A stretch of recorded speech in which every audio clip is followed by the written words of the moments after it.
Welcome in Hawks fans, your boy Rex Lewis back at it again for another Believe in Hawks episode. Hawks lose tonight to Oklahoma City Thunder 135-119. Hawks have lost 4 of their last 5 games. Obviously, vibes are low right now within the Hawks fan base right now. But I will say this, and this is just the truth. This isn't me being optimistic or anything. This is just the truth. Hawks are still very much in the 7th, 8th seed picture. Still can make the play in and play to win only one game and get to the 7th or 8th to 7th spot. If you have to play a second game, you're fighting for the 8th if you get into that. You're currently 9th, but I don't think Orlando or Miami is going to run away from you. So you'll still have a chance. It's just you got to start stringing some wins together. But obviously, like I said, you're going against the best team in the Western Conference. Just not a good matchup for the Hawks. That showed tonight. So, you know, that it went the way it went. And also the Thunder were hot. I mean, the Hawks' last 2 games, Heat and tonight, played 2 teams who were shooting lights out. And so obviously it sucks when it happens to you, and it sucks because you're just like, this is the worst time teams should be shooting this well against us. But at the same time, you know, this is what it is right now for them, and they have to work through it. They have to figure it out, and they have to try to be better next game. I mean, next game's not going to get in there easier. They're playing against another team that usually they don't match up well with, which is Memphis. So, I mean, you're playing some of the best teams in the Western Conference right now. And, you know, we'll see how they respond, but obviously we'll focus on tonight's game. So I appreciate you guys tuning in for another episode of Believe in Hawks. Obviously, if you enjoyed the episode, subscribe to the channel, like the video. Appreciate all love, all support from you guys.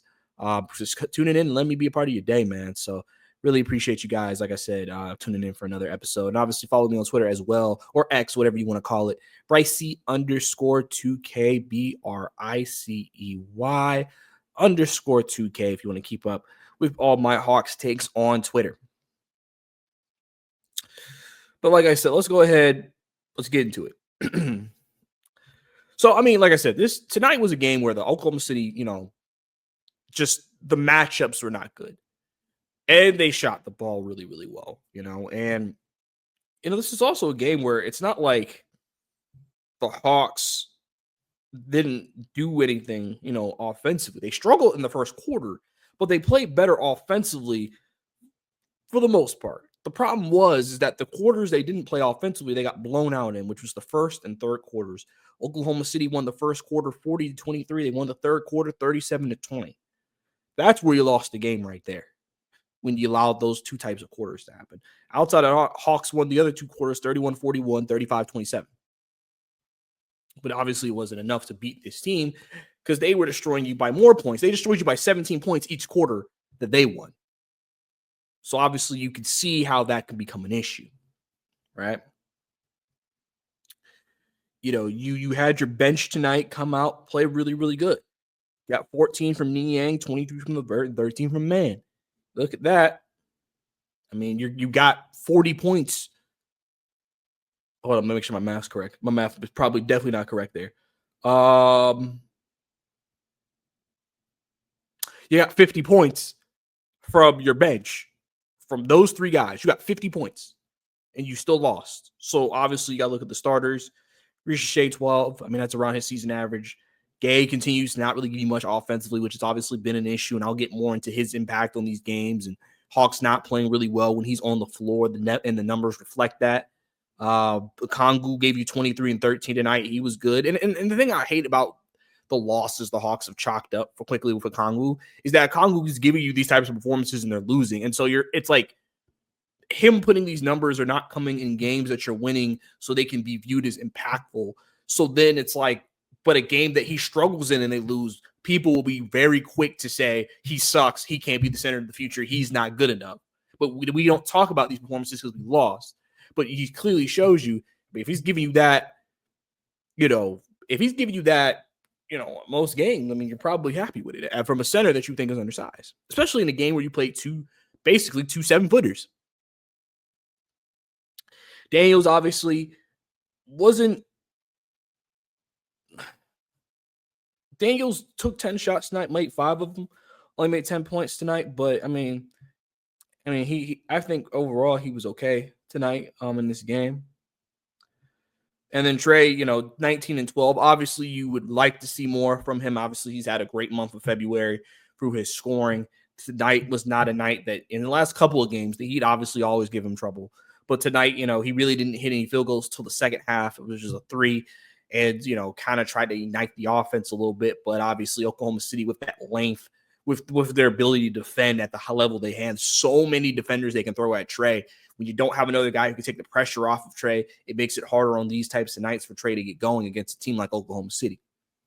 This is a game, again, where you really wish you had Jalen Johnson available, which I'll also get into that a little bit later. Hawks in this game. Oklahoma City and the Hawks, in terms of field goal percentage, it wasn't that different. Oklahoma City shot 50% from the field. The Atlanta Hawks shot 48%. Oklahoma City shot 46%, and they made 23 threes. 23. It's hard to beat an NBA team in this league if they make 23 threes. But the Hawks didn't, and by their standards, have a bad three-point shooting game. They shot 41%. They made 15 threes tonight. It's just a lot of those were just an attempt to try to keep up with Oklahoma City. Oklahoma City 10 to 12 for the free throw line. A team that usually gets their free throw a lot because Shea only had 12 tonight. Hawks got to the line 23 times. 18 to 23. Obviously, you're always going to talk about the missed field free throws, but obviously that wouldn't have made that big of a difference in this game. Here's a couple of numbers that I think will really tell the story. Hawks pride themselves on being able to move the ball movement, motion, consistently pass it, right? And they're usually a team that's usually leading in assists or it's a very close battle. Tonight, it wasn't the case. Oklahoma City had 37 assists tonight. They out-ball movement the Hawks tonight, and it showed in the amount of threes they got and the amount of open shots they were able to get because they had great ball movement, and the Hawks were having a hard time trying to make sure they were rotating and getting on different guys. I know a lot of people have talked about the defensive scheme and what that's looked like. I think with the personnel changing has also changed the way they're playing defensively. I think that's something that we're not recognizing because you're having to, when I'll get into this breakdown, you're having to mismatch certain guys because one may not be a particularly really good matchup and or they're not a good pairing on the floor, and that can impact how you do things. But Oklahoma City 37 assists, I mean, you have a high assist number like that, you're probably thinking the other team's scoring the ball. Oklahoma City also won in fast break points 23 to 14, steals 10 to 8, and also points off turnovers 19 to 12. Which the Hawks lost the turnover battle by 7. So, let me check on that. But, it was just one of those things where if you look at this game, the Hawks just, with their very small margin of error that they have, playing a team like Oklahoma City, they didn't do what they needed to do. They lost the turnover battle by 8 tonight. Gotcha. Just wanted to clarify that. But you lost the turnover battle. You lost the 3-point battle. What did I tell you guys was the formula for the Hawks to win earlier this season when they were at full strength? You don't lose the turnover battle or, make it relatively close, and you also don't get blown up 3-point line. Both happened to them tonight, and you see what the result of the game is. And I think a lot of people right now are frustrated with what we've seen, which is understandable. I get it. You're frustrated because you feel like, the season, it's one of those things when you go through these streaks and you go through these losing stretches, you just kind of are like, oh, the season's like slowly slipping away. And here's the thing. I talked about this in my last episode, how Hawks fans crash out because they assume every loss is over. Everything's over. We're done. We're cooked. There's no way we can win. It's like they act like there's no way we can win another game for the rest of the year, and etc. But I think that the Hawks, are just going through a period of just they've tried to make some changes to try to fill a competitive roster, to try to compete, and they're seeing, the disadvantages and advantages of that. And really focusing on the disadvantages, one of the big issues has been Mo Gaye. And not from a perspective of, personally, in terms of the games, I don't feel like he is impacting them. Like you don't feel negativity coming from Mo Gaye when he's on the floor. Like, oh my God, he's doing this and this is making us lose. But at the same time, he hasn't really done anything outside of the Bucks game that has made you feel like, oh, he's doing something that's helping us win. The Hawks were minus 13 when Mo Gay played in the first half tonight. They have a negative 11.1 net rating in the last 5 games before tonight when Mo Gay was on the floor. So immediately off of that, you are losing the battle with Mo Gay right out the gate. The Hawks in all of these games have started slow, and they're behind by like 8-10 points in the first quarter. And now you're already having to start that we got to fight back just to get back into the game. And so, and like I said, people have made, some questions. Do you start Georges Niang? Because he provides offense and the Hawks are better with him on the floor. That's a fact. As much as you crap on his defense and crap on that, this man has been the second leading scorer since the trade deadline on this team. So he is definitely doing his part in terms of what you brought him in to do, which was shoot and score. Especially in your attempt to replace Jalen Johnson, in which you have to also understand you're not just going to replace Jalen Johnson because he does so much with the team. You're trying to use a team-like mentality to replace what you lost in Jalen. And so Niang, would clearly probably be a better unit. Like they started the second half against Oklahoma City with Niang as the starter. And I don't think Gay saw another minute outside of, I think, garbage time. And so, for me, do you bench Mo Gay? It's not even like you don't play him, but you just put him in a bench role. Like he only plays like 15 minutes a game anyway, which is benching minutes.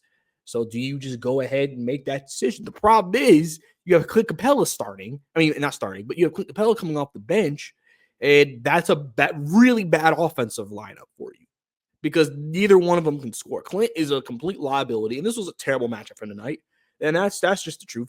This was a bad matchup. They did not want him on the floor with Chet, and they thought he could maybe handle Hartenstein, and Hartenstein was cooking him. So this was a matchup where it was like, Jesus Christ, Clint, you're kind of unplayable in this game. But you can't also have Okongwu play 24 straight minutes. So it was tough. And that's an example of a disadvantage because, like I said, with Georges Niang, he'll give you offense, but he's a liability defensively. And I think a lot of teams have been able to take advantage of him with a lot of cuts because Niang's not a guy who's athletic enough to be flowing across the floor defensively. You can cut on Niang out the butt, which is why, Oklahoma City got a couple of baskets just back cutting him. Niang's not going to stop that realistically. Or you try to get a switch and get him one-on-one with one of your best offensive players. That's a mismatch every time. And you've seen in multiple games with the Hawks so far. Like I said, you just hope the offense cancels it out. And when he struggles, you see more people talk about, wow, he sucks defensively and he's giving us nothing, and he's actually a negative on the floor. Right? Makes sense. But think about the pairings. You really don't want to play Clint with anybody outside of Niang just because he can stretch the floor.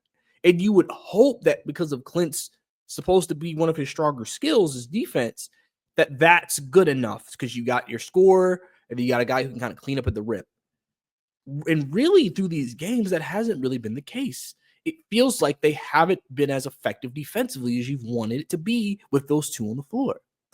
So now, the thing is, with the current construction of the roster, because of the injury to Jalen Johnson and even Larry Nance, and I'll say this right now, a part of me wonders, was the plan to play Larry Nance the rest of the year, even if Clint Capella was on the team? Like when that injury happened, it sounded like to me almost like they were thinking Larry Nance was still going to be playing even if Clint Capella stayed. But I mean, I don't know that. I could be just throwing something out there and it's not anywhere close to true. And if that's the case, okay. But like, obviously we know what Larry's issues defensively are. And obviously that would be a terrible thing to have with Larry Nance and Niang coming off the bench together because that's a terrible defensive front line. But, you knew you're getting something offensively. Because Clint obviously gave you 0 points tonight. That's the problem. He'll have those games where he'll just give you nothing. offensively. And it's just like that. It's like the Hawks got to get to a point where everybody in their rotation can make a basket, where everybody in the lineup can score. See, when they initially were at full strength, outside of Clint, pretty much everybody who was on the floor could hit a basket. And this was even with Vic Krejci not really scoring at the time. Like, if you think about what they did, you had Trey get you 20, Jalen could get you 20, Hunter could get you 20. You hoped until Bogey had the season he could get you 20, right? You would assume Ricochet grows, Dyson gets better, and then he proved he can sometimes get you 20. A Kongu can get you a 15-point game, 20-point game, and if you were at full strength, you would assume Kobe Buffkin, he didn't play a ton, but if he could get you about 5 to 10 points, and you can make it work with that. Now, what you have is Bo Gay is giving you 0, 2, 4 points. Clint may give you 0, 2, 4 points. So now you got two guys out of your 9-man rotation not giving you anything. And I've talked about this with the Hawks this year when they had injuries. They had injuries to guys who could score the ball. And I'm like, now you're bringing in guys who can't really score. So now it puts a lot more pressure on Trey and whoever else is healthy to score the ball for them to maintain offense. Right? And that's what the loss of Jalen Johnson has done for this team. Because people forget, you lost a guy who could get you 20, pass. He was one of the best rebounders in the game. Defense, could switch. He did so much for this team and helped this team so much. And now you've lost that. You don't have that anymore. And so when you made that trade, you were just trying to find people who could give you something. Because really, before Niang, you had no one who could give you anything from the 4 spot, realistically. I mean, you could say DeAndre Hunter, but I mean, he wasn't really good at playing the 4. He just could shoot. And so when you brought in Niang, he could play the 4, he could stretch the floor, and you're just hoping he can make up for some of the scoring. You hope LeVert can make up for some of the scoring. You hope Terrence Mann adds another perimeter defender, which I think you traded Bogey, who wasn't giving you offense. It wasn't a good defender. Now you have a guy. Terrence Mann had a really good game tonight where he can give you some buckets and can play some good defense. And now you feel like you've upgraded in that department. The way Clint is playing right now, Terrence Mann's playing better than Bogdanovich. He's the better player right now. So you upgraded there. But the problem is you were never going to upgrade over Jalen Johnson. You were just hoping the team pieces would come together and you can make up for it. And you're seeing that it's made it a challenge with the rotations.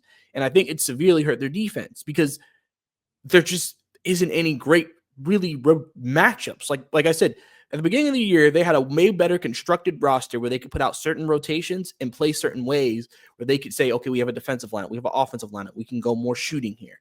They don't really they have it, but they don't have it to the same degree that they had it earlier in the year. Like, I've made this argument with the way Clint is playing. I mentioned tonight with him struggling against Oklahoma City and this not being a good matchup, do you think about going with Don Barlow? Because I said Barlow is a better offensive player than Clint, and he's a better defensive player than Niang. But he's not like this world beater, so I'm not making him sound like he's a savior. But he could give you just a little bit more on both ends than they could. But Niang at least could give you 15, 18, even 20 points from offensively, so you live with what he can give you defensively. Clint, if you're not really impacting the game at the rim and helping defensively, I mean, realistically, brother, if I'm the Hawks, I would consider going with Don Barlow. Because how much worse could it really get from Clint? I can at least say Barlow, if they get the ball to him and he gets good looks and depending on matchups, he could probably get you 6 to 10 points realistically in a game if he's given the opportunity. So you're getting some type of offense from him.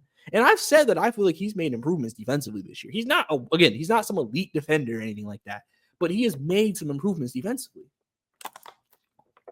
And so I've said, like, do you look in that direction just to get you something? Plus, I feel like with the way they want to play, Barlow fits more the way they want to play than Clint does. And that's why, I mean, obviously, Clint, this is it for him after this season with us. He just doesn't fit what the Hawks want to do anymore. And they'll have to find a guy who can. And we'll see how they address that. But I think that's something you look into if I'm the Hawks. just to help with the flow of things. But yeah, so that's been tough. And like I said, LeVert gave you his best scoring night since he's been a Hawk tonight. I mean, like I said, bench, they gave you what you need. They've been averaging like 36 points since they've gotten here. So you're getting good bench production from those guys. It's just the starters now. But if you think about the starting rotation, you got Trey who can get you 30. Dyson is a guy who has improved his offensive output, can get you more between. He could be a guy who gets you out 15, 16, right? He had 10 tonight, but 15, 16. Zach has played better, but obviously tonight he had a bad game. He had six turnovers tonight, 7 turnovers tonight. I mean, this was teams that can apply ball pressure to Zach. That's where Zach has to make his biggest stride to me, because that handle is not the best right now. And so teams that can apply pressure, and especially teams that are just as long and as big as Oklahoma City is, they give Zach a lot of trouble, because now Zach doesn't have the ability just to jump over them. And then they have the length to disrupt his handle, and that helped make some create turnovers. Ricochet turned over 7 times tonight. Ricochet really, throughout a lot of these past few games, 5, 6, 7, 8 games, has not turned the ball over a lot. And Oklahoma City did that to him tonight. Learning lesson for him. I mean, like I said, Gay pretty much, I mean, the biggest thing for him, and we pretty much know what he has to do this offseason. If he wants a chance to get back in the rotation next year, he's going to have to improve his off. He has to give them something offensively.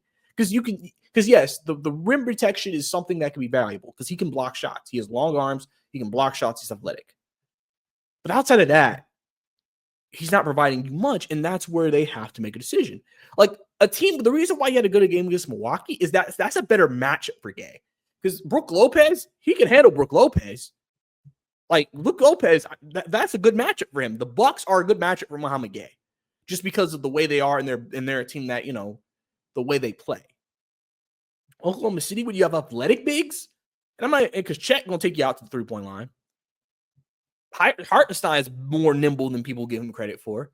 I mean, the other Jalen Williams, not the starting Jalen, the other Jalen Williams can even hit threes. Like, it's more of an issue where the Bucks are not. And so, Gay, if he has to improve his offensive game, he's going to even have a shot to get back in the rotation next year. So, and then obviously, like I said, Conley's been good. I mean, you just have to deal with sometimes the limitations of his size. And listen, I think it's important to not even understate the fact that we don't have Vic Krejci either. Vic Krejci was playing well before he got hurt. He was giving the Hawks around 10, 12 points a game, through like the previous 10 games where he was hurt. Like, he was playing well because he can defend, he can switch, he can pass, he can shoot. His 3-ball was coming along. He really helped with the second unit in terms of playmaking. Remember, the one game that we saw with this new team in Vic, they went to a 10-man rotation because Vic earned that, because he helps this team, especially this version of the team right now. And now losing him has been a big, big loss, because that's another ball handler that was taken away. So now in that lineup, when they break Trey off the floor, it's pretty much Dyson. I mean, yeah, you have LeVert, but trust me, they'd rather run Dyson, LeVert, Niang, Krejci, and then at times, and then like whoever the center is, Clint or Okongwu. And then you can be, switch some things. Like if you want to go man, you want to go you have options depending on matchups. They don't have that right now. And so I think the loss of Krejci is actually big right now for this current version of the team. So, the Oklahoma City exposed that tonight, as I pointed out in the numbers earlier in the podcast. And like I said, it's tough because, you want to see better. You want the team to be better. You want the team to play better. And, they're not in a great shape right now. But as I've mentioned, they're literally still right in the thick of things, and they still have a very good chance of getting an 8th or 7th seed. Like they're 2 games behind the Heat, right? Because Heat won. And then they're a game and a half behind Magic, right? You know, like I said, you don't play the Magic again until the end of the year. I think you play the Heat again in March. So you probably need to win that game for sure. But, I mean, you're not through here. But in saying that, at the same time, the Hawks' schedule ain't easy coming up. They have a tough schedule. Like I said, they play Grizzlies next. That's always a tough matchup. It feels like we get blown out by them most games. The Bucks, we'll see how that goes. That's the team they usually that's just the team the Hawks usually play well. The Pacers, they've had the Hawks number, and if you only play them once, that can be a competitive game to me. It's a home back-to-back against them too, but you can win that. And listen, after the Memphis game, they start their 6-game homestand. So if you're the Hawks, you need to at least go 4-2 during that homestand. So let's say you could beat the Bucks, you could maybe take one of the two against the Pacers. You're 2-1. Sixers, they're bad. No one beat for the rest of the year. Could go 3-1. Hornets, don't choke that away. 4-1. Got Clippers. We'll see. That could be 4-2. And then you finish your homestand 4-2. And now you've gained a couple games in the standings. And then you go and then you play the Nets and Hornets.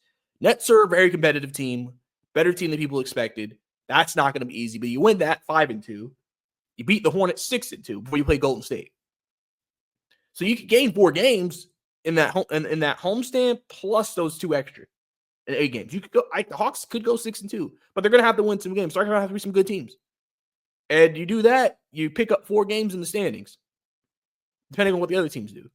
And probably, honestly, the way crap goes might be good enough to even get you in the A spot by the time you get to the Warriors.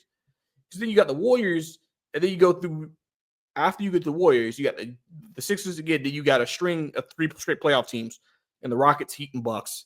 Obviously, that Heat game's the biggest one in that bunch. Portland, Dallas, the Knicks, the Jazz, the Magic, the Nets.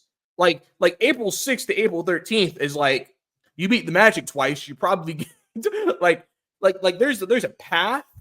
The Hawks just have to get it done. Right? They just have to get it done. You're 3.5 games ahead of the Bulls. So it's like I said, the furthest the Hawks are dropping to me are like the 9th spot in the Eastern Conference.